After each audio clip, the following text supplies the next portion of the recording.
All right, I think we'll get going now. Thank you all for coming out here this afternoon or early evening. Welcome to the second annual Poetry Walk. Many people to thank for this, which I'll do briefly, notably Karen Bellotti and Sue McMullen, who forged the collaboration between the library and the tutoring center, but also the help and support of our colleagues Mary Wu, Cindy Jones, Wendy McDonough, Heidi Benedict, and the facilities crew for staking the posts in the ground. But of course, most importantly, we have the poets themselves who get the most thanks for their creativity and their willingness to share it throughout the campus community. And for those of you who had the poems up on the campus walk, can you stand so we can just sort of see who you are?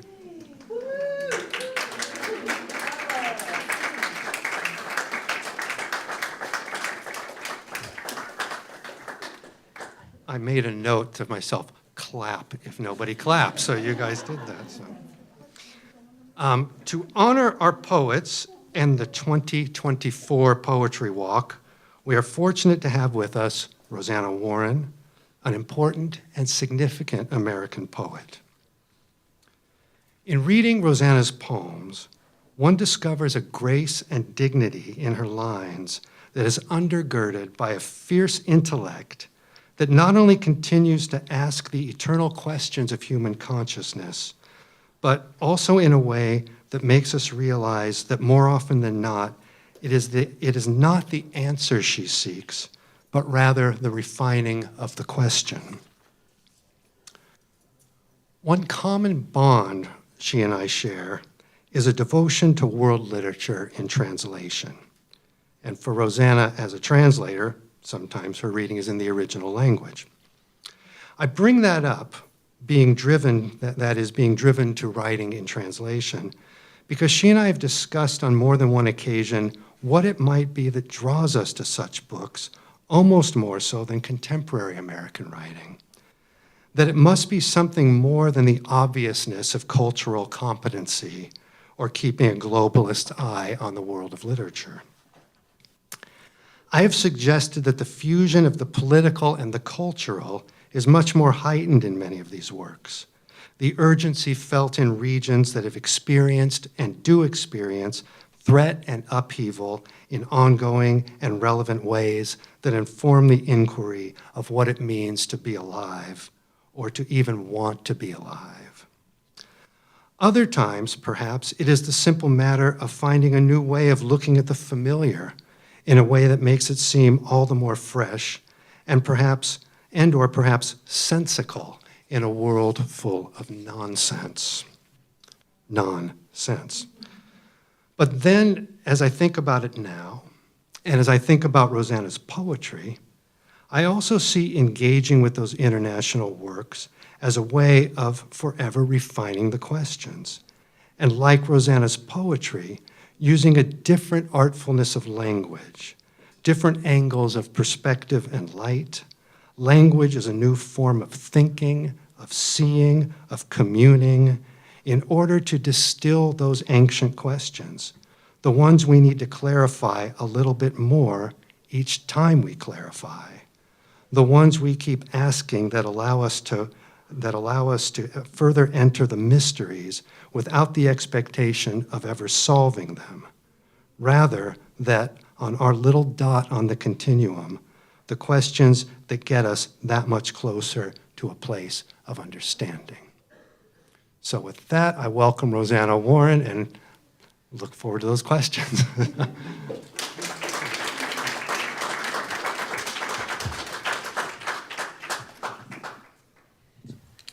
Thank you to Adam and to the library and to all the poets. I loved walking this afternoon along the poetry walk and pausing at each poem and thinking that there was so much imagination blossoming on this campus. It's really terrific. I was very energized and heartened to see this at a time when there's a lot in the world that's not so heartening. I'm going to read a few poems from my most recent book. Thank you. So forth, but mostly new poems from or more recent poems from a manuscript I'm putting together now. So let's see. Am I audible? Is this good?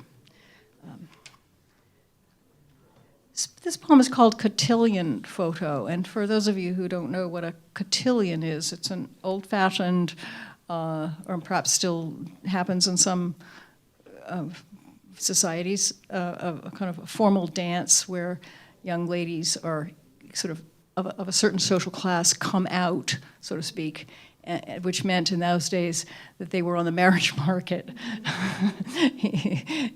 in a certain sort of affluent class. I wasn't in that class, and I didn't have a coming out party, in what was called in those days a coming out party, very different from coming out now, so to speak. But the poem comes from seeing photographs in somebody's house, framed photographs of these young women in their fancy dresses.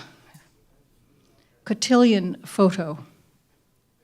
These young women will last forever, posed like greyhounds, trapped in the silver crust of the frame. You can't tell one from another, the breed is so pure. They will never run. Each one aloft on a frozen wave of white cotillion lace, to resemble marriage, to resemble fate. I remember a July sun pouring down in a prickly meadow and a garter snake skin laid out like fairy lingerie on a stone wall. This was Connecticut. There would be a stone wall. Crickets were scraping marrow from the day. I was young. I'd been alone for weeks. I painted the meadow morning and afternoon, trying to capture the crackling sound with my brush. I was reading Oedipus Rex. I understood neither the snakeskin nor the play. Your life is one long night, said Oedipus to the prophet. Oedipus, who saw nothing. Oak trees rustled in drought. In saffron grass, small creatures skittered. There came a day when I said to myself, I should prefer to sleep. Small planets tasted dry and bitter on my tongue. And 2 days later, I woke, alone in the creaking barn at dusk, not knowing what day, what month, what year, but feeling the hall of earth rolling on its way. It is not your fate that I should be your ruin, the prophet said. I moved my arms, my legs, I unclenched my hands, and stood up dizzy from the cot. What was to come would come in its own good time outside the frame. The moon was rising above the hill. A shy wind gathered force, and trees in their black silhouettes linked arms. One concern that I have in a lot of these poems is how to respond, or if to respond, if at all, to the suffering of others. Well, in this poem, starts with a human skull, and I will tell you that this happens to be a real human skull on a shelf that I know well. Shelf. A human skull among the bibelot, dust to dust. It all evens out on the shelf under a veil of gray. There was a think in that cavity once. I have forgotten whole years of my life. In those eye sockets once, surprise and fear. You picked it up in a field in Turkey. A small head, a child, a youth. Who knows how he, she died? Though we can imagine, yes, horribly imagine, and so forget. Better look at the Kenyan statuette of a woman carrying a pot on her head, or the soapstone dove from Japan, or twisted driftwood. Why go looking for sorrow? Yet we look, we hunt. You probe the boiled mackerel head for every mite of sustenance, brain, the tiny white golf balls of eyes, the fatty ribbon along the jaw, an augury in each bite. I don't want to remember how much pain I've caused. Centuries of war we store in our craniums, but in that skull, now crouched on the shelf, no echo, no prayer, only air, a relic of air. Let's see. Some of this, there's a little sequence in this book about of poems about remarkable women artists of one kind or another. And one of them is Coco Chanel, whom you may know as the brilliant French fashion designer, and of the perfume, the Chanel perfume, who was remarkably horrendous person personally. I would call her a moral monster, but a genius designer, genius artist. And there's an epigraph from Chanel. Chanel, a garment should be logical. Coco Chanel. Yes, I made the perfume. Yes, I am an orphan. Light my cigarette. Just so. The perfect profile intaglioed in air. Now let the hems down. Now we slash the collar. And when a man enters, always make him pay. Always. A stray prince around before the casino closes. This century tilts. I'm good at sphinxing. Elegance excludes. I exclude milk, waste, tears, uterus. Do I remember the lard-colored orphanage halls? No, I refuse. Place a Coromandel screen in front of the car wreck and your world war, my demi-monde. We live in an age with no interiors, and his blood scrawled the pavement by the crumpled car. Embellishment gives way to line and ease of motion, a Bugatti flair, wealth assuming the proportion of catastrophe. And if the other was a German officer, I'm on my knees with a corona of pins bristling from my lips. It's not adoration, it's revenge.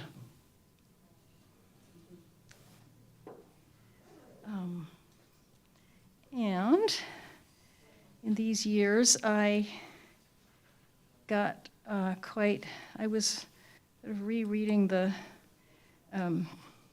Greek pre-Socratic philosophers, and one of them is Anaximander, who's really worth reading, and he's easy to read because he only survives in fragments.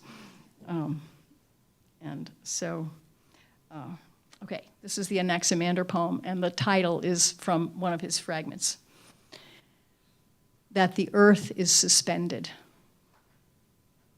As Scylla prinks purple from half-thawed clods, and the cardinal flings his ribbon of song in two high arcs, then trails the vibrato among the boughs, May unclenches, but not enough.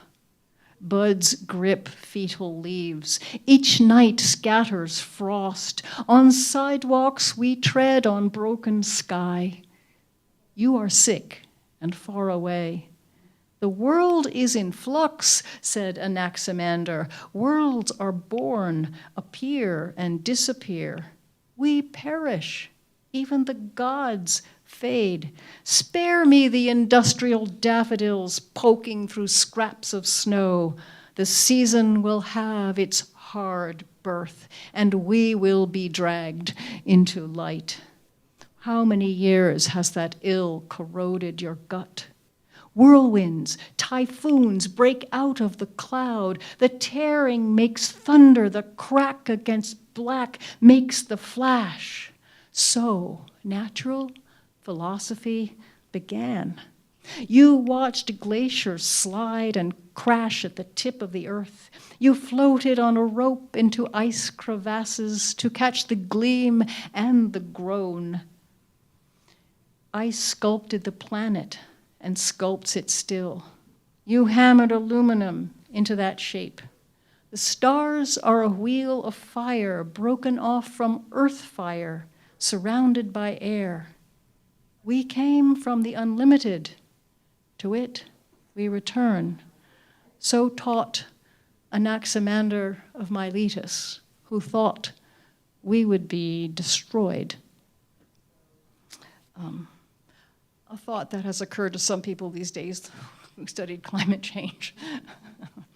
The you in this poem happens to be, all my poems are not literal and autobiographical, but in this case, the you is, I can say, is my brother, who at that time had a serious illness and who went twice to Antarctica studying ice formations and is an artist.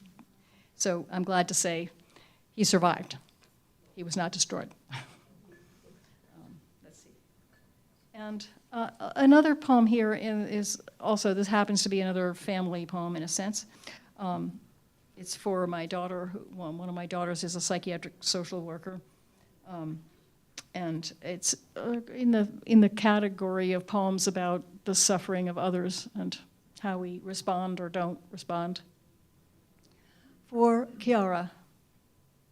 Leaves crackle beneath our feet, tinder kindling as we walk by the brook, the crabapple tree, a crimson pointy-east nimbus. You want to hold each wounded soul in your hands. Autumn flares. The damaged, the human berserk find their way to you. I don't know how you sleep. In the Gorgon's blood, one drop is poison, the other heals.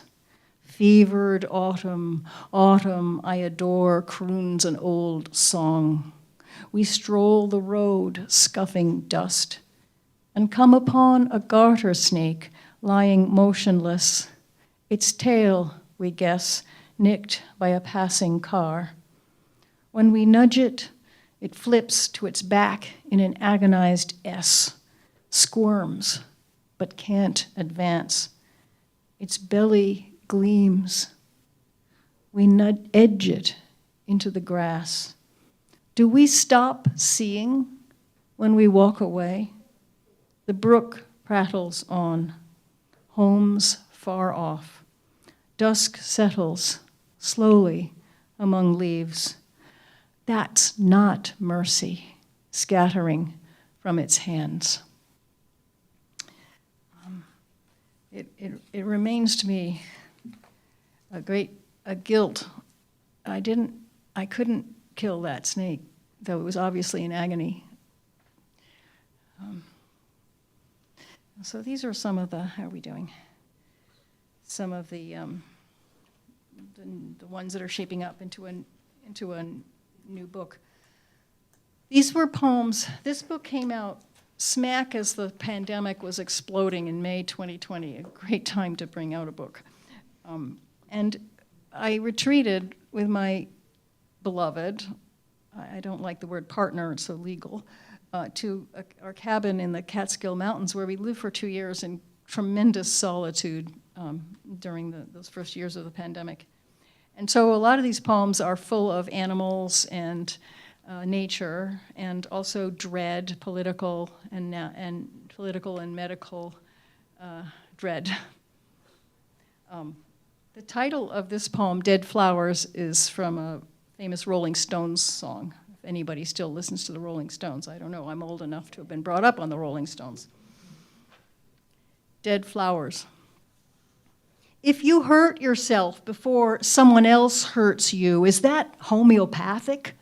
Watch me prick poison into my skin, sign my name in pain. Watch me miss the appointment, cancel the call. Watch me gulp smoke and receive a certificate of enlightenment between the smeared egg yolk horizon to the west and the bone-white eastern sky. The emperor appoints me to the Poetry Bureau, and I declare myself queen of the underground.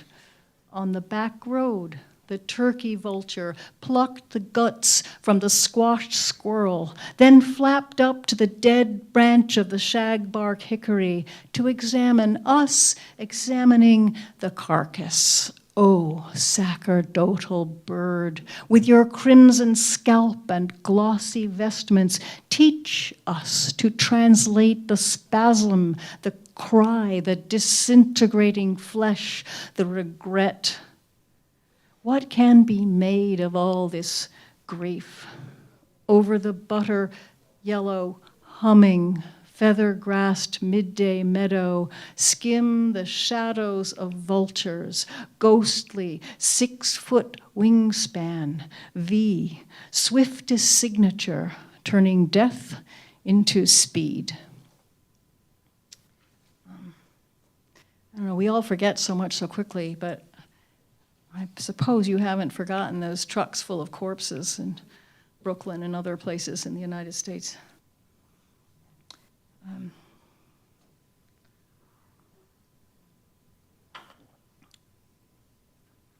This poem appears to be about mushrooms, but it's also about politics. Boletus. Crickets are stitching the afternoon together. What the squalling catbird rends, crickets relentlessly repair. The maple shivers, sends yellowed messages sailing down. Too much has ripped.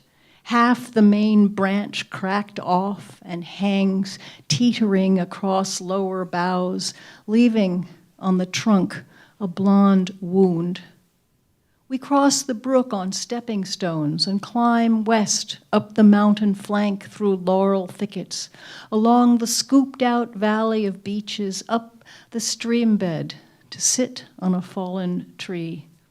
But there's no rest. We carry with us what we left below, a country clawing its very idea to shreds. The scarlet boletus mushroom prongs from decaying wood. In its bishop's amaranth skullcap, it stands its ground. One kind will nourish, the other sickens, but not like the white amanita, bringing on liver failure, seizures, death. These are so cheerful. I'm sorry. I will vary the tone eventually. I promise. But in those shocking first months of the coronavirus, lurking in a cabin in the woods, I was just trying to find a language for the shock and terror of it all, and I went back and started reading Thucydides' Peloponnesian War, which I really, if you haven't read Thucydides, I really recommend reading Thucydides. It's sort of horribly like reading the New York Times. And it's about the Peloponnesian War, for those of you who haven't read Thucydides, but the war between Athens and the various other Greek city-states in the Peloponnesus, but it is also a tremendous record of how the plague struck Athens, and what happened to the society when the plague struck, and what happened to language and social relations. So this was the beginning of a way that I tried to find a way to write about my experience of living in a land that had a plague. And I broke up the sentences on purpose. So if they sound broken to you, you're listening right. The title is from Thucydides. They set about wasting the land. When the plague first broke out among the Athenians, when the plague out of Ethiopia, spread into Egypt and Libya and among the Persians, violent fever, bloody throats and tongues, vomit, blisters, foul breath, genitals, fingers, toes broke off. When the plague, we saw the moon rise. It floated over heaped, unburied corpses. Birds and dogs that ate them died.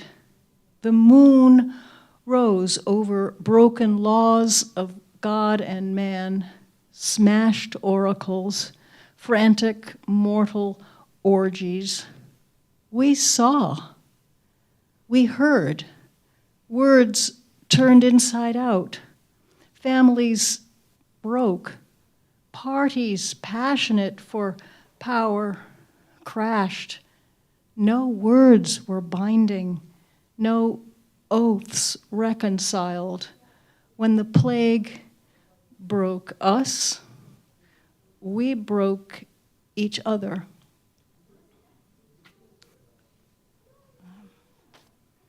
Let's see.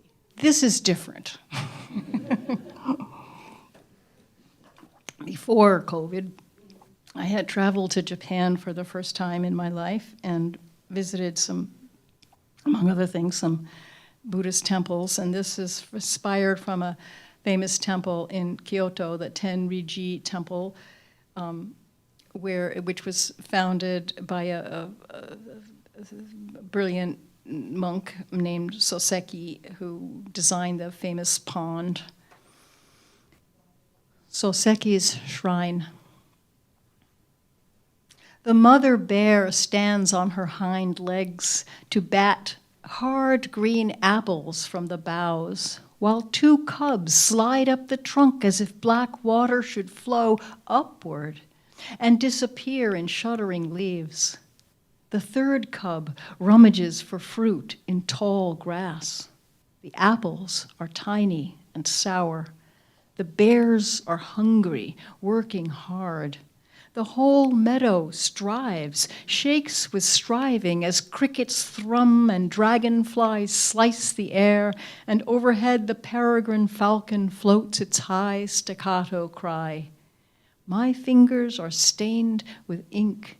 In Kyoto, in Soseki's ancient temple, the stone basin for mixing ink stands upright, a shrine to writing. At its base, water in a trough, a dipper. One dips, one pours water over one's hands. One prays to write purely. How hard when we want so much. We're hungry. We want to leave our names. Scholars' hands, the exiled researcher told me, holding my hands in hers. Calluses, ink stains, rough cuticles, hands that work. She's dead now. Muso Soseki's pond has lasted for 700 years. And I mentioned animals, including quite a few snakes up there in the Catskills, where we mostly live, still live there a lot. My beloved is a mathematician, so this is a poem. This came out in the New Yorker a couple of years ago. This is a math poem in a way. I don't understand math, but he's always working on math, and I love watching him work. I was really happy when this poem came out in the New Yorker. A mathematician at Cambridge University in England wrote me and said, "Oh, finally someone's writing poems about number theory, and can I quote you in my book?" So I said, great. Okay. So it's a snake poem as well as a math poem. Number theory. How are we doing on time? Yes, not too bad. Number theory. The 4.5-foot black-backed rat snake swayed up and across the kitchen screen door, seeking a way in. Encountering, instead, our eyes, it slowly, deliberately withdrew, to slide across the stone porch, over the wall and along the foundation, inspecting every crevice, feeling, nosing, listening its way toward a solution, which it found around the corner, up the back flagstone steps, where it squeezed its impossible length and girth, inch by patterned inch, into the crack beneath the topmost slate. So we know we're living with a patient companion, like you, inquisitive. You sit taut in your chair, whispering as you probe the gaps between prime numbers until infinity. It's pattern you seek, the opening through which your thought will glide suddenly into a lit space and be at home in a shaky house where wasps gnaw the walls.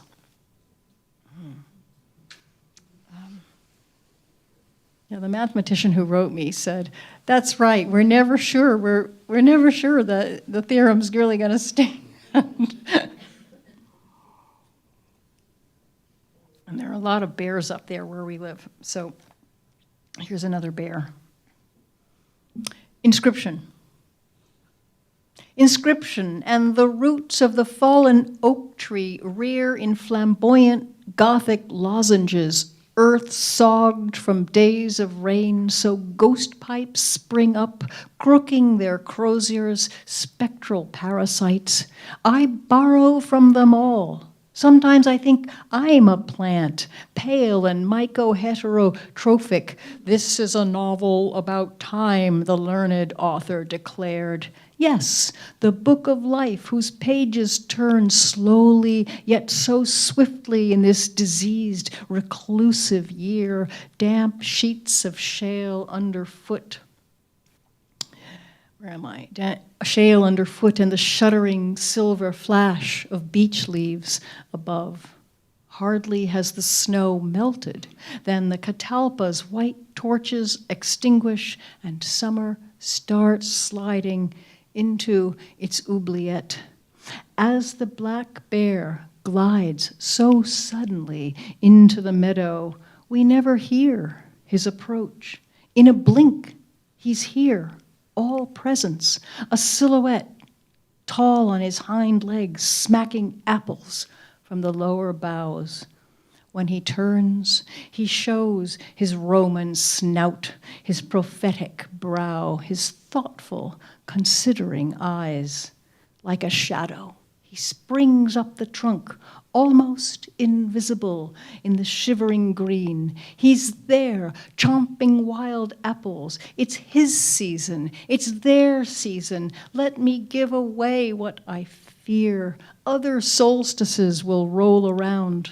In childhood, I slept in a high room fringed by dark-sleeved spruces, a treehouse in which I learned a grammar of shadows. That house is gone. The towering spruces are cut. I hear the bear munching. The branches shake. It's hard to distinguish his blackness from the tree's own inward night. And that larger night I shall be, oh yes, getting to know.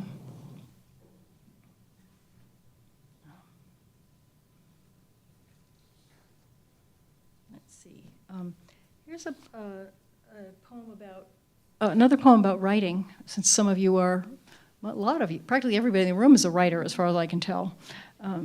So I was really fascinated, maybe you all know this, I didn't, I was finding in the woods these little paper balls about this big and wondering what they were. They turn out to be, they're called galls, and they come from oak leaves when wasps drill into the oak leaf and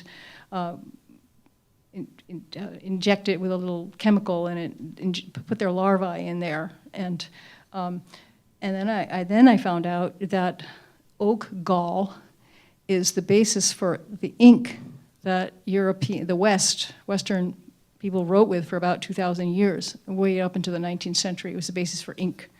So that made me think about writing.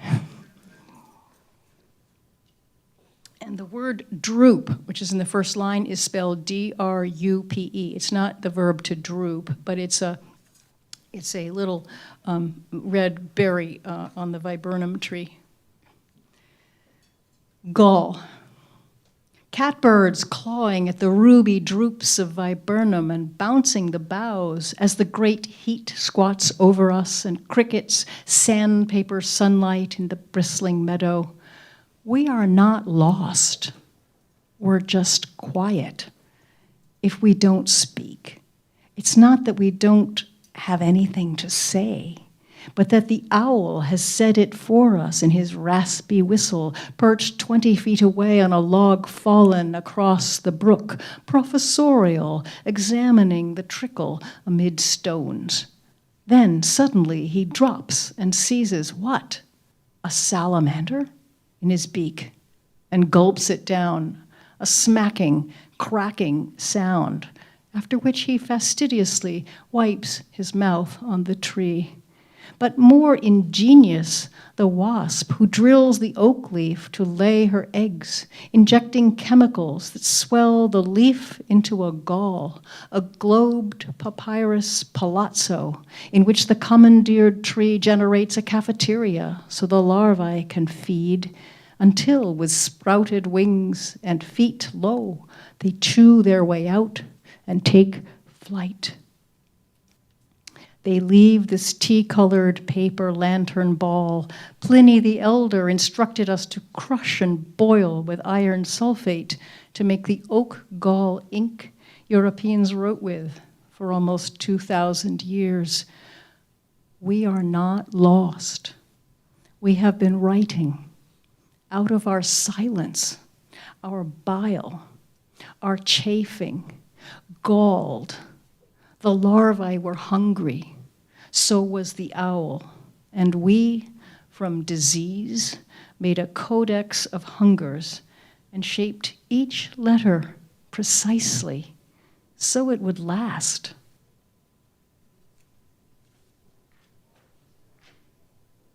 Let's see, I'll just read just a few more to conclude.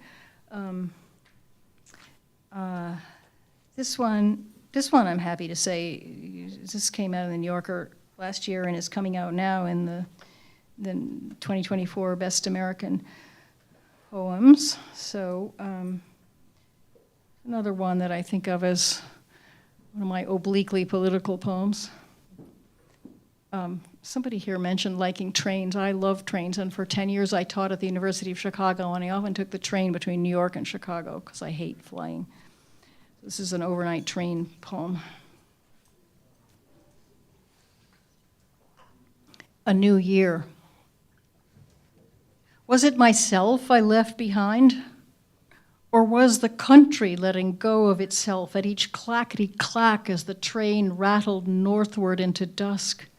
Girders flashed by, the ghosts of factories, then frozen fields, their stubble narrowly laid out in ancient, foreign, indecipherable script. New solitudes flared on the smutty pane, as if I were aging faster than the engine's hurtle, while the Hudson shoved its massive, wrinkled drowse southward, dreaming at its own pace, the drowned river, carrying thousands of years of sediment through torn uterus of rock. Angry signs slashed the shadows, wrecked cars stacked in yards, tilting fences, sheds pledged revenge. Then a whoosh of snow tattered the trees, and night swallowed us whole.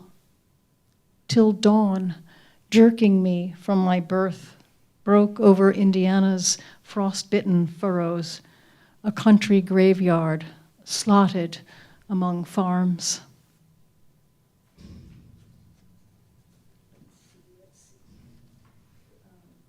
think I'll end with just two poems. These are very, very new. This just came out in a magazine.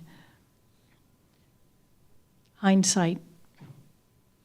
I've seen demons, each one tossed in its hurricane of scarf. They were foreign, carved and painted. They protected a temple. Shall I invite one home with his bug eyes, his fangs? But that's not the conversation we should be having, you and I. Let's go back to our early letters. See how the ink splurts out of the capital I. See the tremor blurring Y-O-U. Each ink blot a cocoon in which a demon larva battens and dozes, oozing out its time. They live for decades in manila folders. This species is indigenous, endogenous. They secrete venom, but warmed, scrabbled free, released to air, they rise, each new skeined wing striking an emerald shimmer, a flash of quartz. I could have seen you better, I know that now.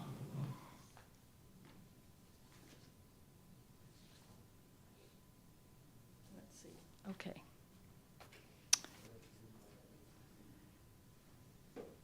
Mexico. No, I didn't chuck out my grandmother. I hardly knew her. But I lost her books, those guidebooks to Mexico circa 1908, when she, the young gringa bride, went riding among cacti. She had style, my grandmama, une jolie laide with a broad-brimmed hat, while her husband, the engineer, tinkered in the Anglo mine until his heart sputtered. What a romance! They'd never heard of Zapata. She wore long dresses, blouses with lace. They lisped their tea, learned a few words in Spanish. And the books? Hardcover, mold-ridden, with etchings of men in sombreros, women in shawls, donkeys galore. I dragged them from house to house for decades, wondering if I'd meet her in those pages. I never did. And now, into some dumpster or shunted carton, they vanished, those ardent, ignorant, Protestant newlyweds, and the long bedragglement that followed their Mexican fling. How much past can I do without? Easy to cast off someone else's illusions. Here, outside my window in New York, the parchment leaves of the calorie pear clap in the wind, applauding. Or is it palsy shaking them? Thank you.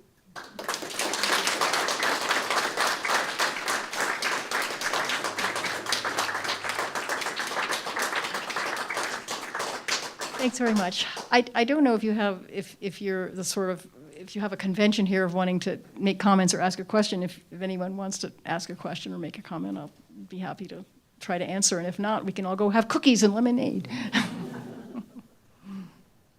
So, okay, I think you should be released. Thank you very much for being so attentive.